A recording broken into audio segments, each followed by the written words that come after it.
ખેડૂતોને લૂંટી રહ્યા હતા એ યાદના સત્તાધીશો, કમિશન એજન્ટો અને એની સાથે વેપારીઓ, આ તમામ લોકો જ્યારે ગુજરાતના ખેડૂતોને લૂંટી રહ્યા હતા ત્યારે એક બોટાદ માર્કેટિંગ યાર્ડમાંથી કરતા પ્રથા બંધ કરાવવાની લડાઈ હું અને મારા સાથી મિત્ર પ્રવીણભાઈ રામે લડવાની શરૂ કરી.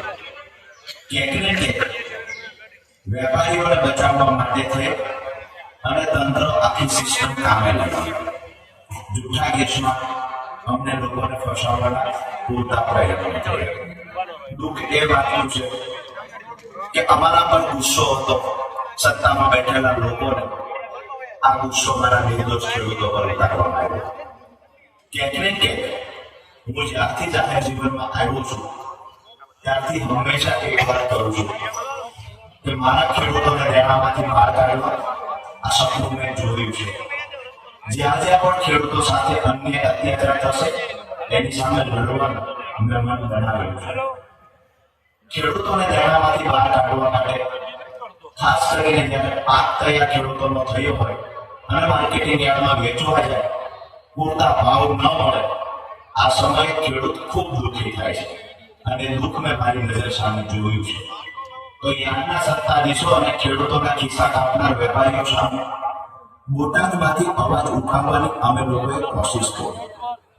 આજે હું વિડીયોના માધ્યમથી તમામ ગુજરાતના ખેડૂતોને એક સંદેશ આપું છું કે આવનાર સમયમાં આવતી 31 તારીખે જ્યારે મારે અરવિંદ કેજરીવાલજી ગુજરાતના પ્રવાસે હશે અને તમામ મારા પરિવાર સમા ખેડૂત ભાઈઓ સાથેનું સંમેલન થશે.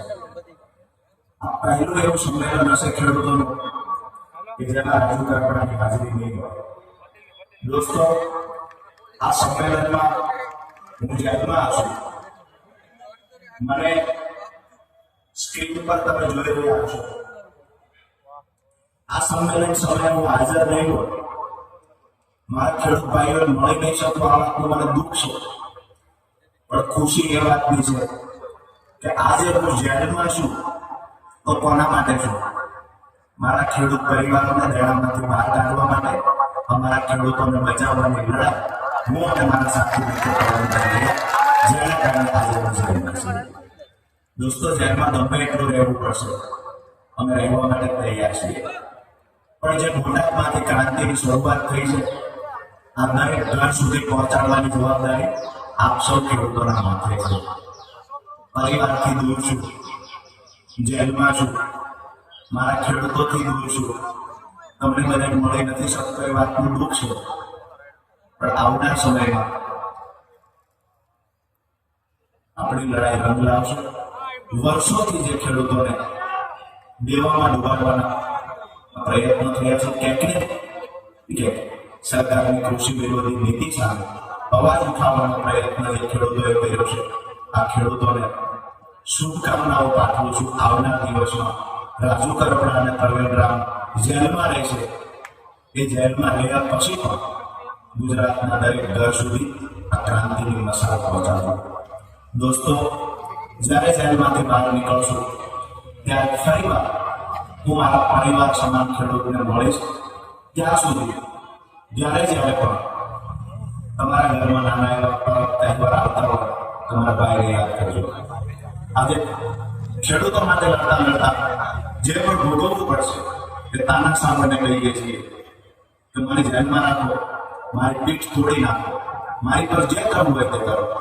પણ રાજુ કરપડાએ સપનું જોયું છે મારા ખેડૂતો દેવામાંથી બહાર કાઢીશ. માત્ર સ્ટેજ પરથી ભાષણ કરવા વાતો કરનારા બેઠા નથી દોસ્તો. સપનું જોયું છે એ પૂરું કરવા માટે મા શક્તિ અને ઈશ્વર પરમાત્મા અમને તાકાત આપે.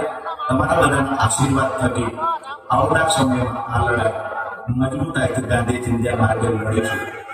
આપ સૌને નાનો ભાઈ રાજુ, આપ સૌના પરિવારમાં સૌ માતાઓ બહેનોને મારી યાદ આપજો. Terima